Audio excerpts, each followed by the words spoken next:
Good morning guys, welcome to my blog. আজকের Sunday একটা ছোট একটা ব্লগ নিয়ে চলে আসলাম। তো কালকে একটা খুব ভালো দিন ছিল, 14ই ফেব্রুয়ারি ভ্যালেন্টাইন্স ডে, এবং আর 14ই ফেব্রুয়ারি আমাদের একটা ইন্ডিয়ান আর্মিদের জন্য খারাপ একটা দিন ছিল। তো কালকে খুবই জিনিসটা মনে পড়লে সবারই খারাপ লাগে, যারা আমাদের ভারতবাসী আছে এবং যারা দেশপ্রেমী আছে তাদের।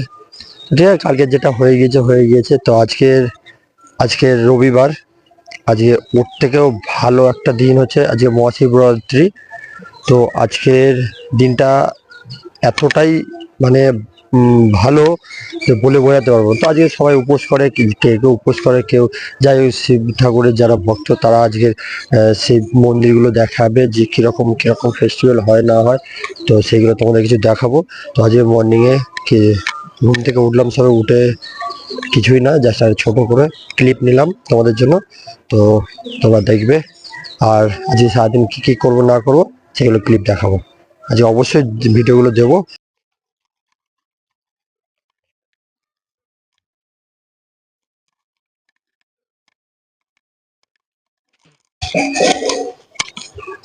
তো সকাল সকালে উঠলাম, তো ছাদের দিকে আসলাম। তো দেখলাম ছাদে এই কদিন আগে ফুলগুলো শুকিয়ে গিয়েছিল, তো আবার একটু অনেক কটা করে বেশি করে ফুল হয়ে গেল গাছগুলোতে, দেখতে ভালো লাগছে।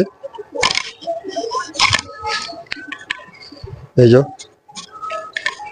তো বাড়ির ছাদে বাবাই যেহেতু করে রেখেছে, এগুলো এসব আমার দ্বারা সম্ভব নয়। তো এগুলো করে ভালোও লাগছে দেখতে।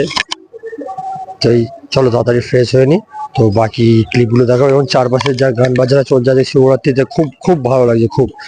মানে এই বছরে 2026-এ 15ই ফেব্রুয়ারি শিবরাত্রিটা মনে হচ্ছে যে শিবরাত্রি বলে মনে হচ্ছে, এতটাই মানে সাউন্ড সিস্টেম সবাই লাগিয়েছে। এবং আজকের দিনটাও মানে রবিবার পড়ে ছুটির দিনে এত ভালো লাগছে, মানে খুব ভালো লাগছে খুব। মানে আজকে ঘুম থেকে উঠেই মনে হচ্ছে না আজকে একটা কিছু ফেস্টিভ্যাল আছে এরকম।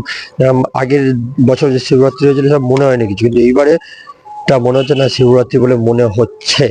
বাট তোমাদের জানি না, আমার তো ভাই মনে হচ্ছে এটাই। তো আজকে কি কি করবো না করবো, তাই যাবো কিছু ফুল আনতে যাবো বাড়ির জন্য। তো যাই, ফ্রেশ হয়ে নিলাম, এবার তাদেরকে রেডি হয়ে নিই, রেডি হয়ে যাই, যে ফুলটা যেহেতু আনতে হবে। তো আমি রেডি, নর্মাল জলটা আসছে, বেরোবো। চলো, দিয়েছি দিয়েছি, আমি আমি আসছি ফুলটা নিয়ে। দোকানে যা ভিড় না, একদম মাথা খারাপ, বিজনেস এই করছে। ওই যে কই দোকানের মালিক, সেই কয়েক কোটি টাকার আজকে লাভ করবে।